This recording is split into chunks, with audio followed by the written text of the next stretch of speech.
안녕하십니까? 예. 이번 시간은 163페이지부터 해나가도록 하겠습니다. 163페이지 보시면 됩니다.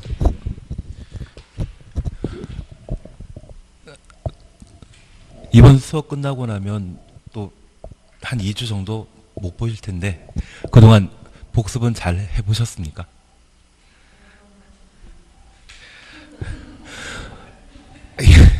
책이라도 한번 읽어보시는 게 복습이 되지 않나 싶습니다. 우리가 1년이라고 하는 게 365일을 말하는데 그 365일 중에 가끔 눈 많이 오면 눈 구경하기 위해 강원도로 기차 타고 가는 분도 계시고요. 그리고 꽃피는 봄이 오게 되면 제주도까지 유채꽃 보러 비행기 타고 가시는 분도 계십니다. 그리고 여름이 되게 되면 나중에 우리가 공법 공부하시다 보면 바다를 공유 수면이라 표현하는데 그 바다를 잠깐 갔다 오시는 경우가 있습니다. 그렇게 갔다 오시다 보면 그게 공유 수면 탐방이란 말로 대신 표현하게 됩니다. 그리고 가을쯤이면 단풍놀이하러 또 가셔야 되죠. 그런데 그 단풍 보러 갈 때쯤 해서 내가 시험에 합격하고 가시면 참 즐겁게 다녀오실 수 있는데 만약 떨어지게 되면 눈에 피눈물이 나게 됩니다. 그래서 단풍 색깔이 단풍으로 보이는 게 아니라 피눈물로 보이는 경우가 있습니다. 그래서 공부라고 하는 게 아마 1년 365일 중에 한 일주일 정도가 내가 공부할 마음이 생기는 날이고요. 나머지는 공부할 상황이 아닙니다. 일주일 만에 시험 합격할 수 있는 게 있다고 하면 운전면허 학과시험 있지 않습니까? 그 장판지 한번 보면 이틀이나 3일 정도면 충분히 합격하지 않으십니까? 그런 시험 빼고는 쉽게 시험에 합격할 수 있는 것은 좀 아닌 것 같습니다. 그래서 제가 부탁드리는 것은 공법 같은 경우는 많은 시간 투자할 게 아닌데 오늘 진도 나간 게 있다면 진도 나간 부분에 줄 쳐놓은 부분이나 또는 밑줄 거놓은 게 있습니다. 그걸 읽고 오늘 수업 나갔던 게 이해되는지 확인하는 게 필요합니다. 그래서 우리 학원에도 사물함이 비치되어 있는데 민법, 개론, 공법 이 세 과목만큼은 사물함에 넣고 다니면 안 되십니다. 그날 진도 나온 만큼은 좀 보고 내가 뭘 공부했는지 파악하실 필요 있으시거든요. 괜히 민계공이라고 하는 이야기가 나오는 게 아니라 중개사 시험에서는 과락 제일 많이 나오는 게 공법입니다. 그리고 1차 쪽도 내가 오랫동안 반복해서 공부하시다 보면 충분히 실력을 확보하고 좋은 점수 얻을 수 있는데 그 복습이라는 것을 잘 못하시다 보면 그때는 점수가 좀 바닥이 나올 수 있습니다. 그래서 3개 과목만큼은 들고 다니시면서 진도 나간 만큼 읽어주시는 게 필요하십니다. 민법이나 학계로는 공부 많이 되셨죠? 다 안 됐습니다. 예, 이번 시간에는 163페이지에 8장 개발행위 허가를 함께 봐주십니다.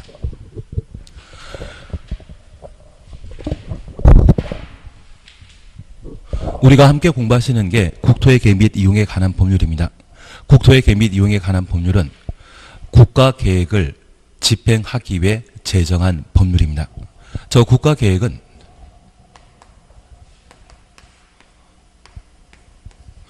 도시, 군 단위로 집행하도록 되어 있습니다. 그래서 이 도시, 군 단위로 수립하는 계획을 도시군 기본계획이라 표현하게 됩니다. 우리가 함께 공부하시면서 저 도시와 군은 특별시, 광역시, 시군을 도시군이라 했고 그 도시군의 성장 발전을 도모하기 위한 계획으로 도시군 기본계획과 도시군 관리계획이 있었습니다. 여기 도시군 기본계획은 특광시군의 장기 발전 방향을 제시하는 종합계획으로 도시군 관리계획의 수립에 지침이 되는 계획인데 국가계획은 대한민국 전 국토를 대상으로 한 포괄적이고 거시적인 계획입니다. 우리 세종시에 적합한 장기 발전 방향을 따로 마련할 필요 있죠. 그래서 만약 우리 가족들이 2019년에는 잘 살아보자 그런 계획을 수립하게 된다면 가족 구성원마다 2019년을 어떻게 살 것인지 구체적인 나한테 맞는 계획을 수립할 필요가 있습니다. 그러한 계획을 도시군 기본 계획이라 표현하게 됩니다. 이 도시군 기본 계획을 도시와 군을 책임지는 특광시군이 수립하게 되면 저 도시군 기본 계획은 상위 계획인 국가 계획에 부합돼야 됩니다. 그래서 특광시군이 도시군 기본 계획을 수립하게 되면 상급 행정청에게 승인받도록 되어 있는데 도에 속해 있는 시장 군수가 수립한 때는 도지사에게, 특별시장과 광역시장의 경우에는 도시군 기본 계획에 대한 승인권이 광역 지방자치단체에 내려와 있는 상태입니다. 한 6년, 7년 전까지만 하더라도 국토교통부 장관에게 승인받은 것을 지방 분권이 강화되면서 특광은 직접 도시군 기본계획을 수립, 확정 짓도록 되었습니다. 그래서 저 수립한 도시군 기본계획이 상위 계획에 부합하는지 확인하면 승인받을 수 있고 승인받은 도시군 기본계획을 하나하나 개발, 정비, 보전하도록 되어 있습니다. 그 집행에 관한 계획을 도시군 관리 계획이라 표현하게 됩니다. 여기 도시군 기본계획은 도시군 관리 계획과 달리 종합 계획이라면 우리가 그림 그리게 되었을 때 처음 밑그림 그리지 않으십니까? 그 밑그림 그려놓은 게 도시군 기본 계획이 되게 됩니다. 우리 세종시에 사시다 보니 세종시가 모든 개발 사업이 완료되었을 때 어떻게 성장 발전할 것인지 조감도 비슷한 것 보신 적 있으시죠? 그 조감도의 성격을 가지는 것이 도시군 기본계획이라면 그에 필요한 것들을 하나하나 구체화시켜 나가는 것을 도시군 관리계획이라 표현하게 되는데 이 도시군 관리계획은 입안하면 이를 결정하도록 되어 있습니다. 그러면 도시와 군을 발전시켜 나갈 자는 원칙적으로 특광시군입니다. 국가계획과 관련된 경우는 국토교통부 장관, 광역계획과 관련된 경우라면 도지사가 도시군 관리계획을 입안하면 일정한 결정 절차를 거쳐 입안한 도시군 관리계획 내용이 타당하다 싶으면 결정하게 됩니다. 그 결정은 특별시장과 광역시장, 도지사가 입안한 사항은 직접 결정할 수 있고 충청남도 중에 천안 같은 곳이라면 인구 50만 이상인 도시로서 천안시장이 직접 결정할 수 있습니다. 반면 공주시장이 입안한 사안에 대해서는 공주시장은 직접 결정하지 못하고 도지사가 결정하도록 되어 있습니다. 예외적으로 네 가지 경우는 국토교통부 장관, 해양수산부 장관이 직접 결정할 수 있습니다. 장관이 직접 입안하거나 개발제한구역, 시가조정구역, 특히 시가조정구역 앞에는 국가계획과 연관이란 말을 우리가 봤을 때 국토교통부 장관이 결정권자라는 것을 함께 보셨습니다. 그리고 수산자원보호구역 기억나시겠습니까? 그래서 네 가지 경우에는 국토교통부 장관이 직접 결정할 수 있습니다. 다만 이 패턴은 29회 시험에 출제되었기 때문에 30회 시험 때는 보는 것 아닙니다. 그리고 시장 군수도 예외적으로 결정할 수 있는데 지구 단위 계획과 관련된 도시군 관리 계획에 대해서는 시장 군수도 직접 결정할 수 있습니다. 지구 단위 계획을 제외한 나머지 사안은 국토교통부 장관, 시도지사, 대도시장이 결정권자라는 것 기억하시고 입안권자는 시장 군수로 끝난 때 입안권자가 되게 됩니다. 그러면 우리 세종시를 발전시키기 위한 다양한 도시군 관리 계획을 결정하게 되면 이를 널리 알려줄 필요가 있습니다. 알려준다는 것을 공고 또는 고시란 말로 사용하게 되는데 그 용어상의 차이점은 거의 없습니다. 다만 결정 사실을 알려주는 자는 결정권자가 고시한다라는 것 기억해 주시고, 이렇게 결정할 수 있는 사안은 총 6가지입니다. 그 6가지 사안에 대해서는 도시군관리계획이 결정 고시되게 되면 지형도면을 작성하고 이를 고시하도록 되어 있는데,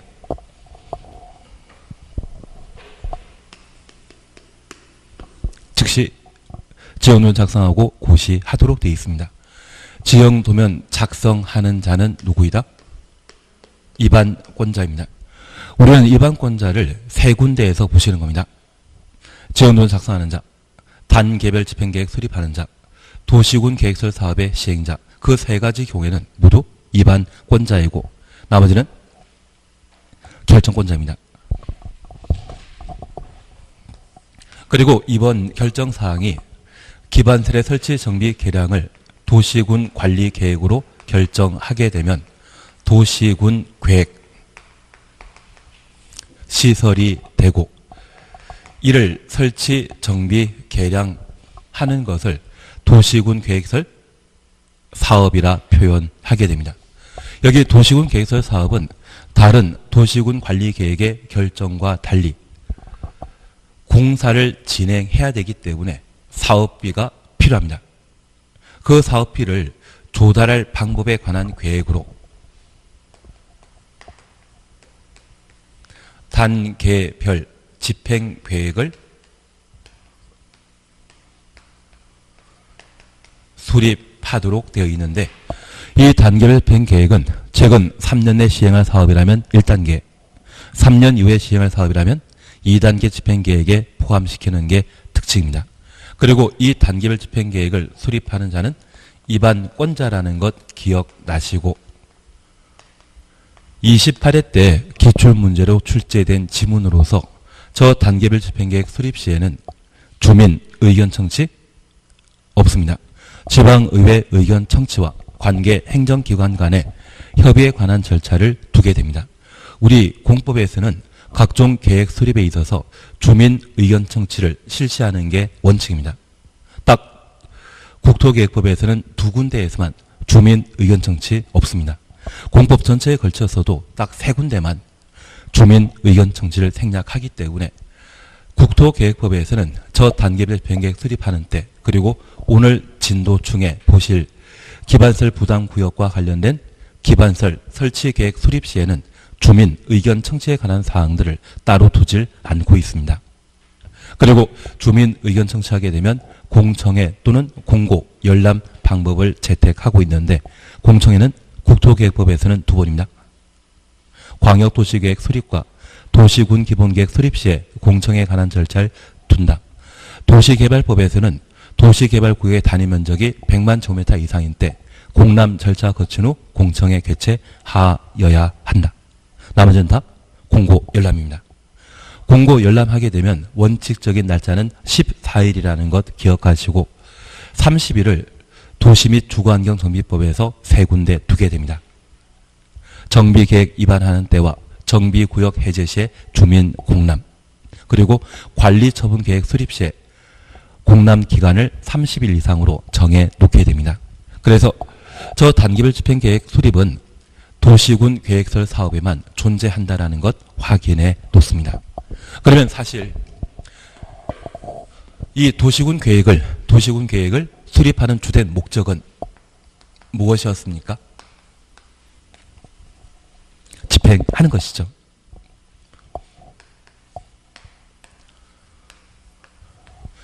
그러면 도시군 기본계획은 방향 잡아주는 계획이고, 도시군 관리계획이 개발, 정비, 보전을 위한 집행계획이라면 저 도시군 관리계획으로 결정할 수 있는 내용이 바로 집행에 관한 내용이 되게 됩니다.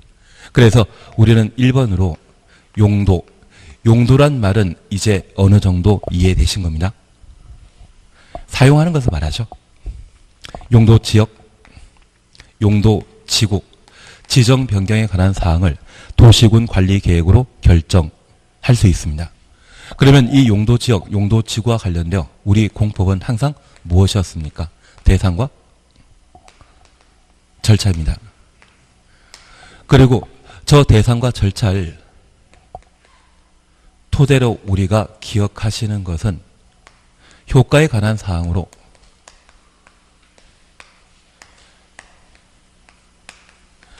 행위, 제한이란 말 기억나시죠? 그러면 지금 우리 학원 있는 곳이라고 하면 주거지역이겠습니까? 상업지역이겠습니까? 상업지역입니다. 그래서 건물이 많이 만들어져 있는 곳으로서 주택이 많은 곳이라고 하면 주거지역, 상가가 많은 곳이라고 하면 상업지역으로 지정해야 됩니다. 내가 세종시장이라 할지라도 현재 토지 이용 상황을 고려해서 그런 용도 지역을 결정하게 되고, 만약 농사 짓는 논밭이 많은 곳이라고 하면 농림지역으로 지정할 필요가 있으며, 금강 일대나 또는 공주 넘어가는 곳이라고 하면 자연경관이 아주 우수하기 때문에 그러한 곳은 자연환경보전지역으로 지정할 대상이 되게 됩니다. 이러한 대상은 도시군 관리계획으로 결정, 고시하는 절차를 채택하고 있다는 것 기억해 놓으시고, 그 효력은 언제 발생한다? 도시군 관리계획을 결정, 고시한 때입니까? 지형도면 고시한 때입니까? 효력 발생은? 지형도면 고시한 날 효력 발생한다는 것 다시 한번 기억해 놓으셔야 됩니다. 매번 우리를 틀리게 만드는 게 저 효력 발생을 도시군 관리계획 결정 고시한 날 효력 발생한다, 그렇게 표현하게 되면 바로 틀린 지문입니다. 효력 발생은 항상 지형 도면 고시한 날 효력 발생한다라는 것 확인해 놓습니다. 그리고 이러한 지역 지구를 지정하게 되면 토지 소유자에게 지정 목적대로 사용할 것을 기대할 수 없습니다. 그 토지 소유자에게 이렇게 사용하지 않는다면 처벌받는다, 그걸 알려줄 필요 있거든요. 그래서 행위 제한이라는 것을 가하고, 저 행위 제한은 개별 용도 지역마다 건축할 수 있는 건축물의 종류를 결정하게 되는데, 이를 건축 제한 또는 용도 제한이라 표현하게 됩니다. 요락설은 어디에만 건축해야 된다? 상업지역에만 건축해야 됩니다. 올해 같은 경우는 아파트 건축할 수 있는 지역을 시험에 물어봤는데, 우리 시험 최근 10년 사이에 한 번 빼고는 제가 나중에 알려드릴 한 6개에서 7개 건축물과 관련되어 건축 가능한 용도 지역이 어딘지 그것만 정리하시면 문제를 다 푸실 수 있을 겁니다. 그래서 지금은 크게 신경 쓰지 마시고 행위 제한 중에 첫 번째가 건축 제한이라는 것을 이해해 주십니다. 불락설은 상업지역에만 건축할 수 있다는 것 기억해 주셔야 됩니다. 그리고 이러한 건축물의 크기는 건축 면적과 연 면적으로 그 규모를 파악하게 되는데, 그러한 건축 면적과 연 면적을 좌우하는 것이 건폐율, 용적률이었습니다. 도시지역의 주거적, 상업적, 공업지역의 경우는 건폐율과 용적률이 높게 책정되어 있고, 비도시지역, 관농지와 녹지지역의 경우는 낮게 정해져 있는 것이 특징일 겁니다. 그래서 여기 용도지역, 용도지구는 항상 대상 절차에 관한 사항 정리해 주셔야 되고, 그리고 행위 제한에 관한 사항들을 살펴주시는 게 필요합니다. 그리고 2번이 용도구역입니다. 개시수도란 말로 함께 보셨습니다. 그리고 3번이 기반설의 설치, 정비, 개량에 관한 사항을 도시군 관리계획으로 결정할 수 있는데, 저 3에 관한 경우에는 뭘 수립해야 된다? 단계별 집행계획을 수립하도록 되어 있습니다. 그러면 용도지역을 도시군 관리계획으로 결정 고시한 때는 단계별 집행계획 수립한다? 다른 것은 필요 없습니다. 오직 뭐만?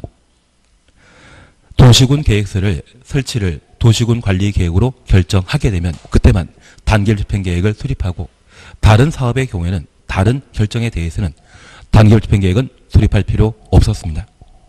그리고 4번이 도시 개발 사업에 관한 계획과 정비 사업에 관한 사항을 도시군 관리계획으로 결정하게 되는데, 저 4번을 결정할 때 국토계획법에 따른 단계별 집행계획 수립하는 것 아닙니다. 오직 뭐만? 3번만입니다. 그러면 이 도시발 사업과 정비 사업에 관한 경우에도 분명 하나의 사업으로서 비용 조달을 필요로 합니다. 다만 도시개발 사업과 정비 사업의 시행 여부는 국토계획법에 따른 도시군 관리 계획으로 결정 고시하지만 구체적인 사업 절차는 도시개발법과 정비법에서 따로 다루고 있습니다. 그래서 해당 개별법에서 비용 조달과 관련된 사안들을 결정하면 되지 국토계획법에서는 따로 결정할 필요 없습니다. 그러면 우리 3과 4를 모두 도시군 관리 계획으로 결정해야만 시행할 수 있는 사업이죠.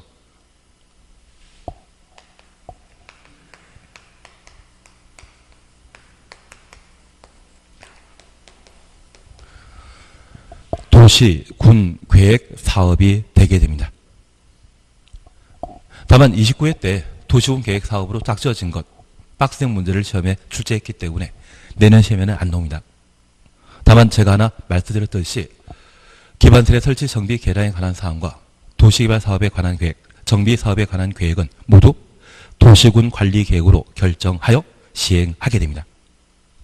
이 세 가지 사업에 대한 시행 여부는 어디에서 결정한다? 도시군 관리 계획으로. 만약 시험에 도시군 계획 사업 절차를 국토의 계획 및 이용에 관한 법률에서 정한다. 맞다. 틀리다. 틀립니다. 개발사업과 정비사업은 국토계획법이 아닌 도시개발법, 정비법에서 절차를 다루는 것이지 이 법에서는 도시군 계획설 사업 시행 절차에 대해서만 정해놓고 있다는 것을 다시 한번 이해해 주셔야 됩니다. 어차피 도시군 계획사업 찾으라고 29회 때 시험에 냈다면 내년 시험에는 응용해서 나오는 것이지 똑같은 문제는 안 나올 겁니다. 그리고 5번이 지구 단위 계획 구역과 지구 단위 계획 수립에 관한 사항을 도시군 관리 계획으로 결정하고 6번 입지 규제 최소 구역에 관한 사안을 함께 보셨는데 얘는 2019년 12월 말에 폐지될 제도입니다. 올해 문제를 출제했기 때문에 내년 시험에서는 충분히 못 보실 겁니다. 그래서 6에 관한 사항은 신경 쓰지 않습니다. 그러면 여기까지 우리가 함께 보신 게 집행과 관련된 사안인데 도시군 관리 계획으로 결정하는 것이 다 무엇이다? 집행이 되게 됩니다. 그러면 이제 우리가 잠깐 구분해 주실 것이 있습니다. 이렇게 도시군 관리 계획으로 집행하게 되면 그 집행하는 목적은 다른 것 없습니다.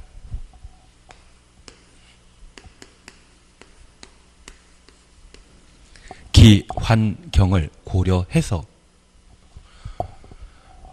도시군 관리 계획을 입안하고 결정 고시하게 됩니다. 여기 기환경은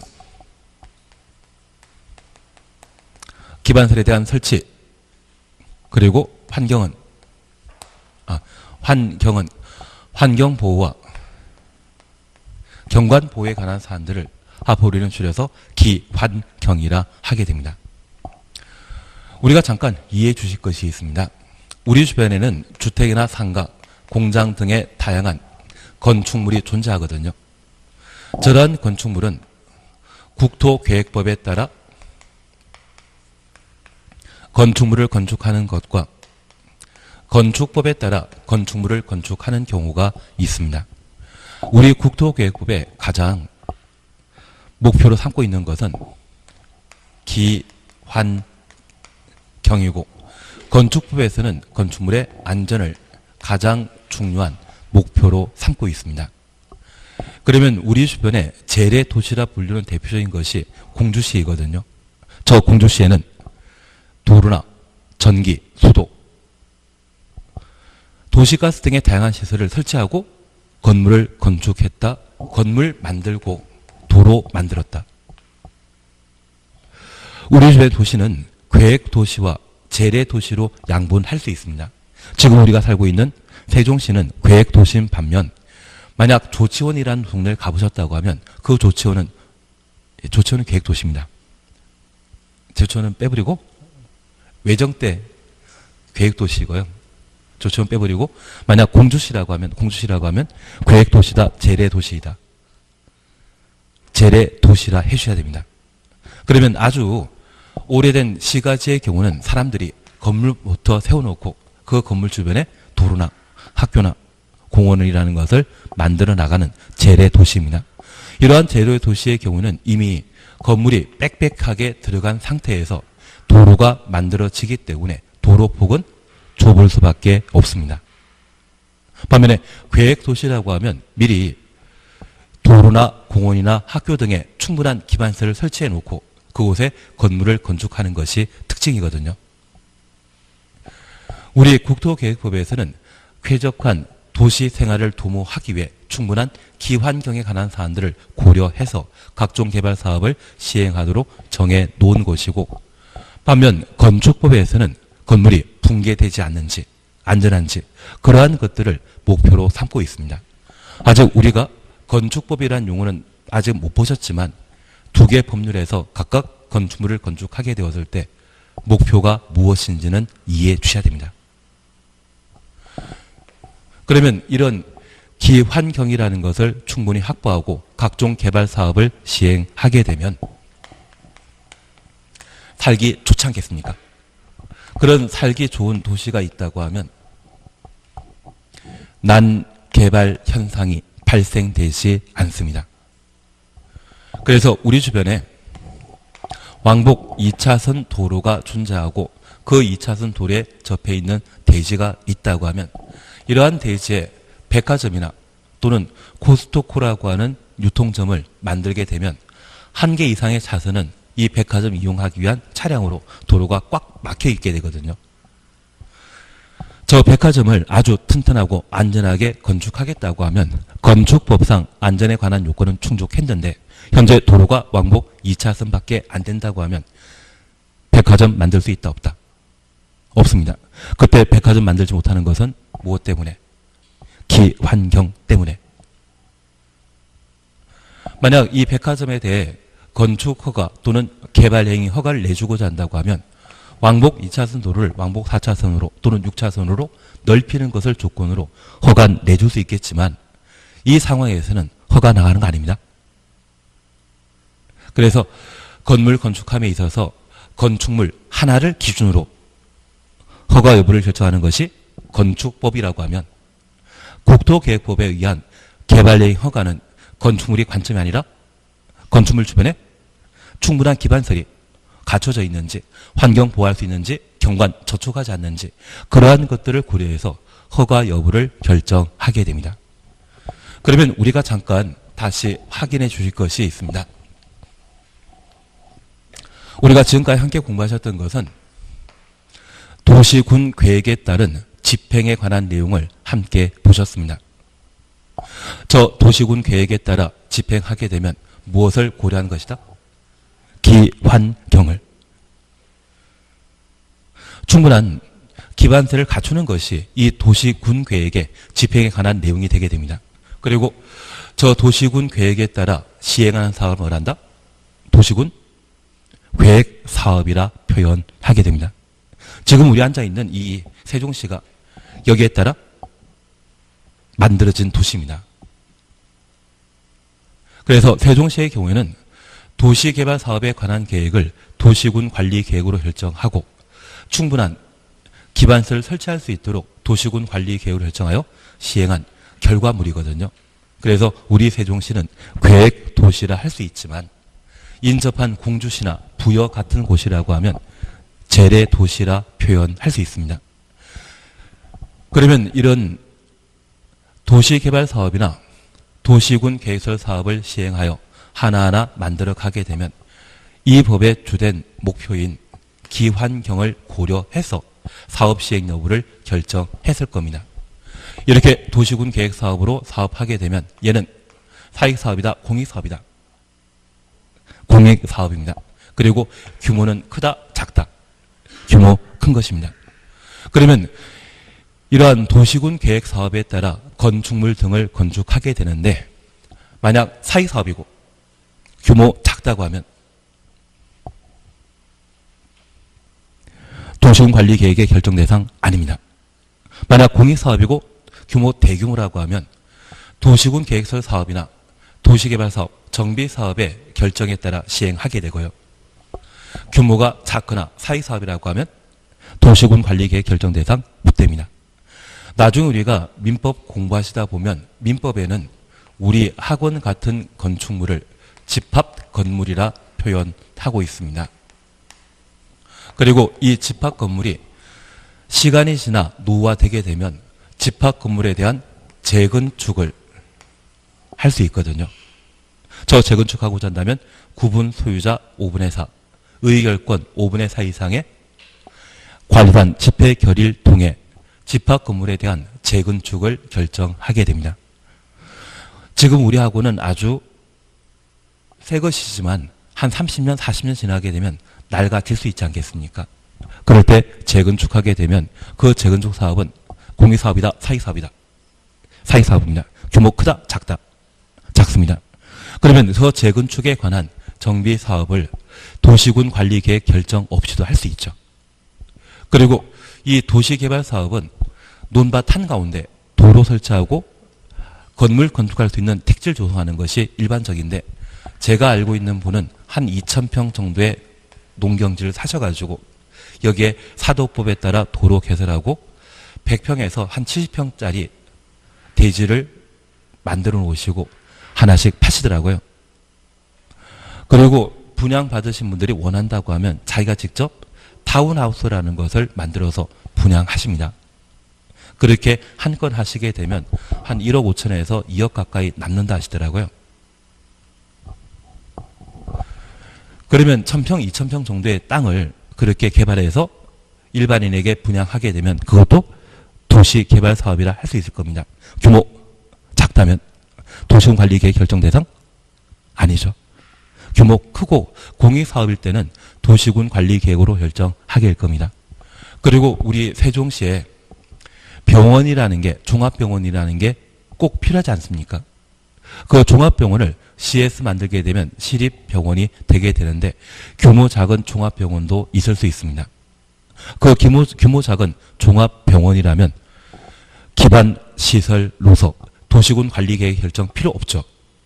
규모 크고 공익사업이라면 도시군 관리계획 결정에 따라 도시군 계획설 사업을 시행하게 되지만 규모 작다고 하면 도시군 관리계획 결정 필요 없습니다.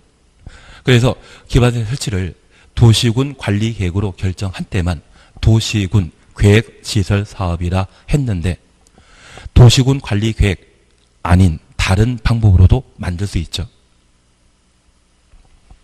우리 세종시에 만들어지게 되면 누구에게 허가받아야 된다? 세종시장에게 허가받아야 됩니다. 그 세종시장 허가받아 종합병원이 만들어지게 되면 걔를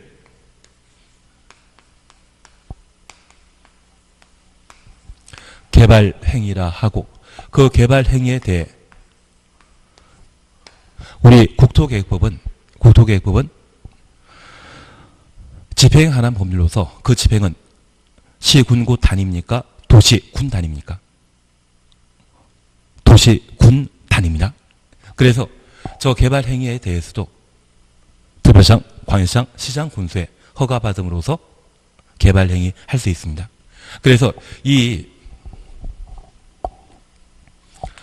도시군 관리 계획과 관련되어 결정할 수 있는 3번, 4번에 관한 사항이 공익사업이고 규모 크다면 도시군 관리 계획 결정 대상이지만 사익사업이고 규모 작다고 하면 그때는 뭐 받아서 개발행위 허가받아 할 수 있는 겁니다. 이해되시겠습니까?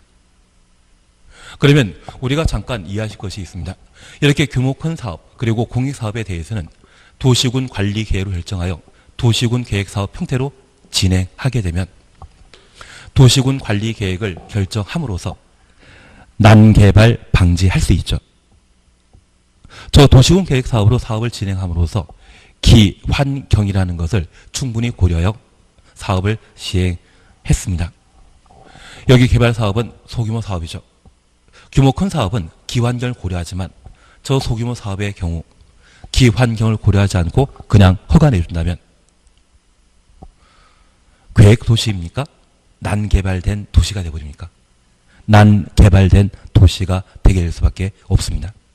결국 소규모 개발 사업의 경우에도 기환경을 충분히 고려할 필요가 있습니다. 허가권자인 특광시군이 각종 개발 행위에 대한 허가를 내주고자 한다고 하면 기환경에 적합한지를 확인할 필요 있죠. 그래서 여기 개발 행위 허가와 관련되어 우리가 첫 번째 살펴주실 것은 여기 개발 행위 허가제에 있어서는 도시군 계획 사업으로 다양한 계획 사업을 시행하듯이 이 개발 행위 허가 시에도 난개발 현상을 방지하기 위해 허가권자가 일정한 허가 요건을 충족하면 개발 행위에 대해 허가를 내주게 됩니다. 그 난개발 방지와 관련된 핵심은 무엇이다? 기환경이라는 것 하나 이해해 주시고, 특별히 기환경에 관한 사항은 도시군 관리계획 결정으로 집행하는 방법과 개발 행위 허가받았을 때 허가받음으로써 난개발 현상을 방지할 수 있습니다. 그러면 저 허가 요건과 관련되어 우리가 잠깐 기억해 주실 것은 저 개발 행위와 관련된 면적은 크다, 작다. 규모 작아야 됩니다. 두 번째입니다. 저 개발 행위 허가 요건과 관련되어 기환경 고려해야 되죠. 그리고 세 번째입니다. 만약 이번에 용도 지역으로 결정된 장소가 준주거 지역이라면 저 준주거 지역에는 위락설을 건축할 수 있다, 없다? 없습니다. 위락설은 어디에만? 상업지역에만 건축하게 됩니다. 그런데 저 위락설이 돈벌이가 된다는 것을 알고 현재 용도지역이 주거지역인데 또는 농림지역인데 나이트클럽 만들겠다는 분들도 계실 겁니다. 개발행위 허가 내준다, 못 내준다? 상업지역이 아닌 곳에 위락설 만들겠다고 하면 허가 대상 아닐 겁니다. 그리고 도시군 계획설 부지 기억나십니까? 기반설의 설치를 도시군 관리 계획으로 결정하게 되면 그 땅은 도시군 계획 시설 부지이거든요. 토지 수용 시기는 실시계획 고시한 때 수용되죠. 수용되기 전의 땅은 사유지입니다.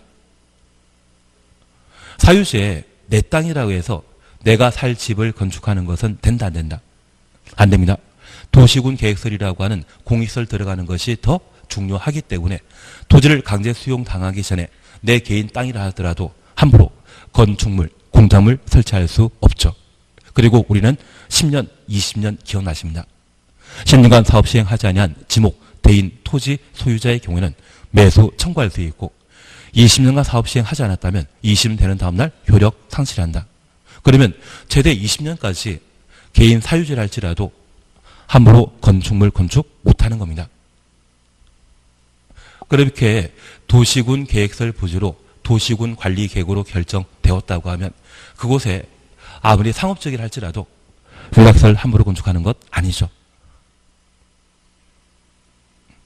상업지역이건 주거지역이건 어떤 용도지역이 결정되었다 하지만 도시군 계획설 사업이 더 공익 그리고 더 중요하기 때문에 수용되기 전에 토지 소유자는 함부로 자기 땅에 건물 건축하는 것 아닙니다. 그런 모든 영향받는 것은 도시군 관리 계획으로 결정 고시되었기 때문에 그런 영향이 발생하죠. 그러면 개발행위 허가 내주는 때에는 도시군 관리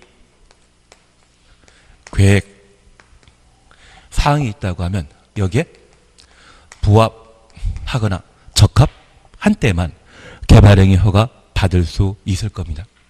그래서 여기 개발행위 허가 요건과 관련되어 일정한 면적 요건, 규모 작아야 된다는 것 기억해 주시고, 두 번째, 충분한 기환경이 확보된 때만 개발행위 허가 받을 수 있다는 것 이해해 주셔야 됩니다.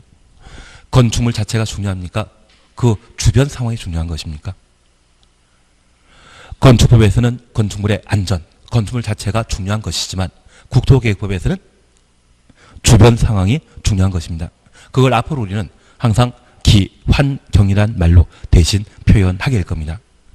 그리고 도시군 관리계획 결정 사항이 있다면 여기에 적합한 때 허가 받을 수 있습니다. 그래서 개발행위 허가 요건과 관련되어서는 딱 세 가지를 우리가 확인하시는 겁니다.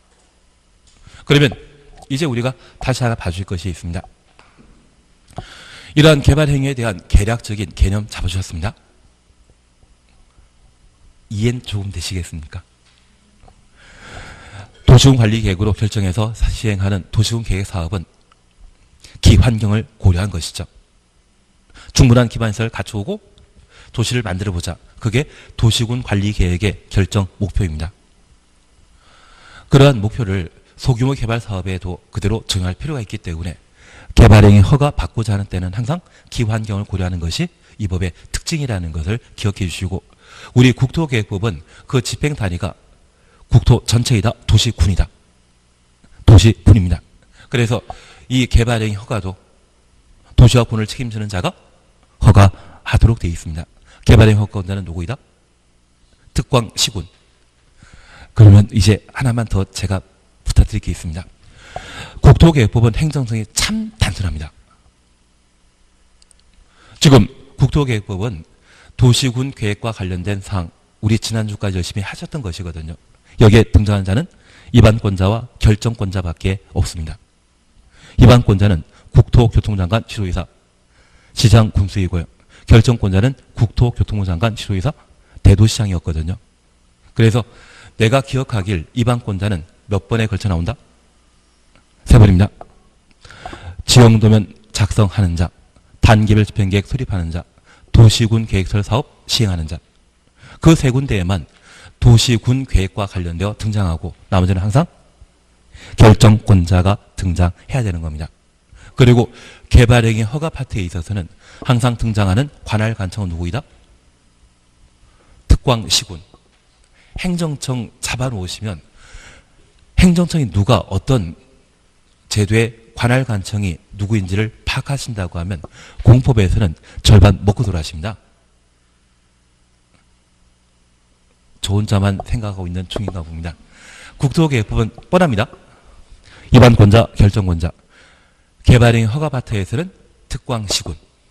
그렇게 구분하시는 게 필요하시고, 허가 요건에 관한 사항은 개략해서 보셨습니다. 그리고 개발행위 허가 대상에 관한 내용을 함께 봐주시는데, 특광시군에게 허가받을 대상은 총 6개입니다. 다만 저 개발행위 허가 대상 중에 경미한 사항으로 인정되는 경우에는 허가받지 않고 그냥 할 수 있는데, 저 개발행위 허가 대상과 허가 없이 할 수 있는 것을 구분해 주시는 게 우리가 잠깐 공부하실 내용입니다. 우선 교재를 잠깐 봐주십니다. 163페이지에 1. 개발행위 허가 의의 차시였죠. 얘는 그냥 지나십니다. 그리고 2번입니다. 개발행위 허가 대상입니다. 다음 각호 하나에 해당되는 행위를 하려는 자는 특별시장, 광역시장, 특시, 특도, 시장, 군수에 허가 받아야 된다. 특별시장부터 군수까지 가로 해놓습니다. 그래서 개발행위 허가권자는 특광시군이라는 것 확인해 놓습니다. 다만 도시군 계획사업 동그래 놓습니다. 도시군 계획사업에 의한 행위는 그러하지 아니하다. 그리고 박스에 1번 건축물 건축입니다. 그리고 공작물 설치, 토지의 형질 변경, 토속 채취. 그래서 건축물 건축부터 토속 채취까지 묶어 주십니다. 그리고 한 장 넣으시면 토지의 분할, 물건 쌓아놓는 행위 묶어 놓습니다. 그리고 양가로 2번에 대해서는 우리가 한 3월 달이나 7월 달에 문제 풀면서 함께 해 나갈 사안입니다. 그래서 양가로 2번에 대해서는 천천히 하시도록 하고, 3에 대해서는 제키십니다. 그리고 옆에 페이지 3번 165페이지 큰 3번 찾으셨죠. 큰 3번에 개발행위 허가 대상의 예외 찾았습니다. 양가로 1번 찾았습니다. 재복구나 재난수습을 위한 응급조치 동그라미 해놓습니다. 양가로 2번은 시험에 거의 안 나오기 때문에 신경 쓰지 마시고 양가로 3번은 우리가 천천히 해나가실 내용이 되게 됩니다.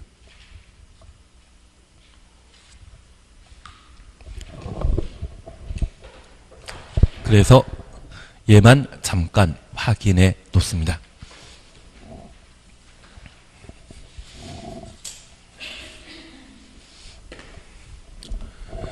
여기 개발행위 허가 대상과 관련되어 경미한 행위에 대해서는 허가 없이 할 수 있다라는 것을 보셨는데 지금 1, 2월 달까지 우리가 기억하실 것은 딱 두 가지만 기억해 주시면 됩니다.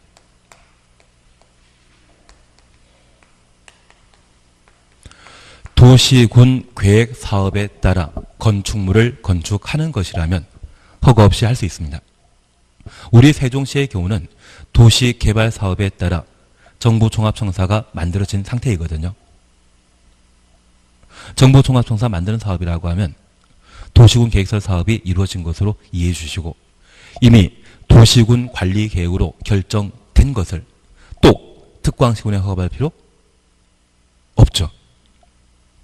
이미 도시군 관리 계획으로 한번 결정된 것에 대해서는 또다시 특별시장, 광역시장, 시장, 군수에게 따로 허가받을 필요 없다. 그러한 의미에서 저 도시군 계획 사업에 따라 건축물이 건축되게 되면 허가 없이 그냥 할 수 있는 겁니다. 그리고 두 번째는 재복구, 재난 수습을 위한 응급 조치의 경우에는 개발행위 허가받지 않고 그냥 할 수 있습니다. 지진이 발생하거나 하천이 범람하게 되었을 때 많은 이재민이 발생하게 되면 신속하게 도와줄 필요가 있습니다. 일정한 절차를 진행해서 허가받을 때까지 응급조치를 못한다고 하면 이것은 곤란하지 않겠습니까? 그래서 우리 시험에 가장 대표적으로 출제되는 것이 이 두 가지입니다. 도시군 계획 사업에 따른 건축물 건축, 응급조치에 따른 건축물 건축 등이 있다면 이에 대해서는 허가받지 않고 그냥 할 수 있다. 그러면 허가받고 해야 될 것이 총 6가지가 있는데 그 6가지와 관련되어 첫 번째 건축물, 건축이 있습니다. 그리고 공작물 설치가 있습니다. 우리가 민법 공부하시면서 민법 98조에 물건이라고 하는 개념 공부하지 않았습니까? 동산과 부동산. 천천히 하십니다. 그래서 민법에서는 98조에서 동산 그리고 부동산에 관한 사안들을 각각 두게 되는데 쉽게 움직이는 것이 있다면 동산이고 움직이지 않는 토지, 그 정착물이 있다면 그것을 부동산이라 표현하게 됩니다. 대신 이 물건과 관련되어서는 그 민법 98조 아닌 다른 개념에서는 사람이 인공을 가미하여 만든 것과 자연스럽게 만들어진 것으로 구분하게 되는데 그것을 인공물과 천연물이란 말로 대신하게 됩니다. 그러한 물건 중에 사람이 인공을 가미하여 만든 것이 있다면 그 일체의 것들을 시설물이라 표현하게 되는데 하천에 다리를 설치하거나 도로 포장하거나 그리고 도로 주변에 가로수 심어놓게 되면 시설물 관리공단에서 가지 잘라주는 작업 하지 않습니까? 그러면 가로수는 천연물이다, 시설물이다. 시설물, 인공물입니다. 그런 시설물 중에 돌출된 것, 그래서 우리가 골프 연습장이나 광고탑, 광고판 등을 보게 되면 그러한 일체의 것들을 공작물이라 표현하고요. 그러한 공작물 중에 지붕이라는 것을 갖추게 되면 그 지붕 갖춘 것을 건축물이라 표현하게 됩니다. 그러면 이러한 건축물과 관련되어 충분히 기환경을 확보했는지 확인할 필요가 있기 때문에 개발행위 허가 받는 것이고요. 이 공작물에 있어서도 그러한 기환경에 관한 사안들이 필요합니다. 가끔 광고판에 전기 들어가지 않습니까? 그리고 저 광고판이 너무나 크게 만들어지게 된다고 하면 주변 자연 경관들을 또는 주변에 한옥마을이 있다고 하면 한옥의 전경을 가리는 경우도 있을 겁니다. 그런 부분들을 고려해서 개발행위 허가 대상에 포함시키게 되는 겁니다. 그래서 건축물과 공작물 그런 차원으로 이해해 주시면 좋겠습니다. 그리고 토지의 형질 변경이 있습니다. 여기 토지의 형질 변경은 토지에 대한 형상 변경과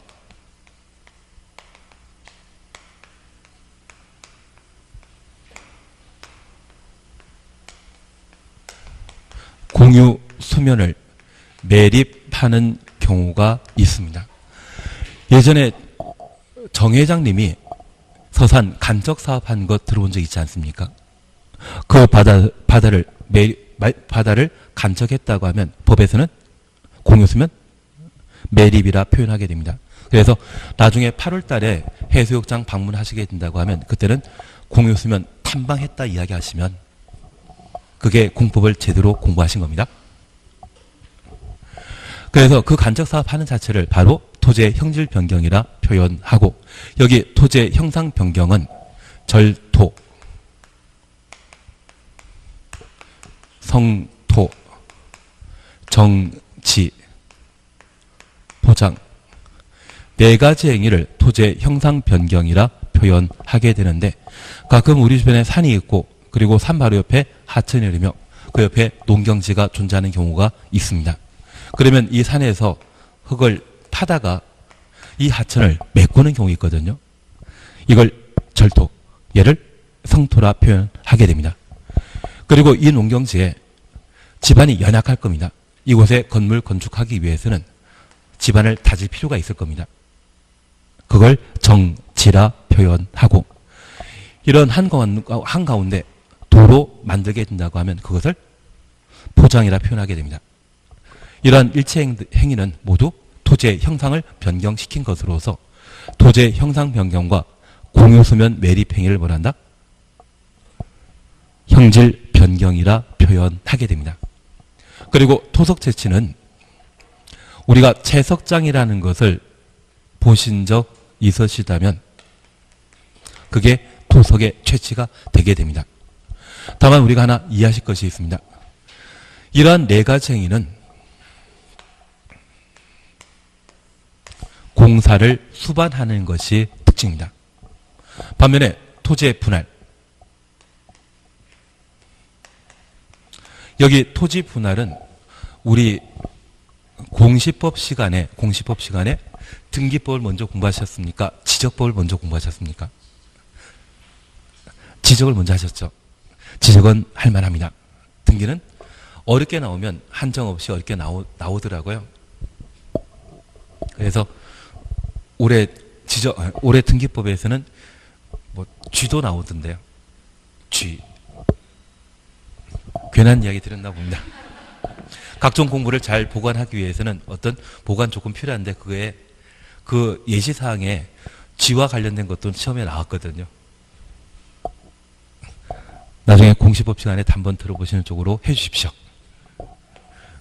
그러면 도를 따라 접해 있는 땅이 있다면 그것을 대지라는데, 이 대지를 아주 넓다고 하면 쪼갤 수 있거든요.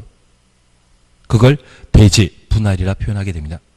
저 분할과 관련되어서는 공사를 하겠습니까? 선 하나 그어버립니까? 선 하나 그어버리는 겁니다.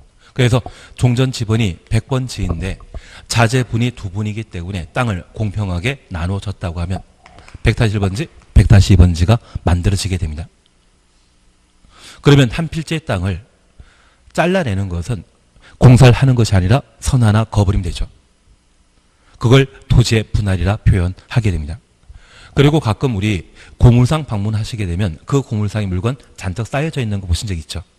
그러한 것들을 물건의 적치, 물건 쌓아놓는 행위라 표현하게 됩니다. 저 물건 적치는 공사한다? 안 한다?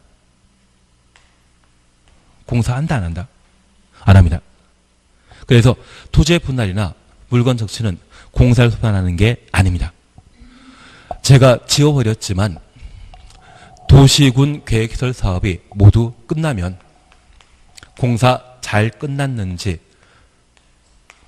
확인하도록 되어 있는데 그 확인하는 절차를 준공 금사라 표현하게 됩니다. 한 20년 전에 건물 1층 보게 되면 1층에 네모난 대리석판에 준공검사일자 몇 월 며칠 그렇게 적혀져 있는 것 보신 적 있습니까? 그게 여기거든요. 공사 수반하는 건축물 건축, 공단을 설치, 토지의 형질 변경, 토속 재치는 뭐한다? 준공검사 대상이고요. 개발 행위 허가 대상 중에 토지의 분할, 물건 적치는 공사를 하는 거 아닙니다. 준공검사 대상? 아니겠죠. 그거 잡아주시는 게 필요합니다. 그래서 지금 우리 교재 보시면서 164페이지에 토지 분할, 물건 쌓아놓는 행위 두 가지 찾았습니다. 이 두 개 묶어놓으시고 준공검사 대상 아니다. 그렇게만 표시해 주십니다. 그리고 한마디만 하고 쉬었다 하십니다. 만약 시험에 토지 분할을 완료한 자는 준공검사 받아야 된다? 드립니다. 토속 채취 완료한 자는 준공검사 받아야 된다? 네. 지금 토속 채취인데요. 이 네 가지는 준공검사 대상이고 분할 적치의 경우는 분할 적치 완료 시에는 준공검사 대상이 아니다. 그거 잡아주시는 게 지금 필요한 내용이 되게 됩니다. 이 정도 하시고 쉬었다 하십니다.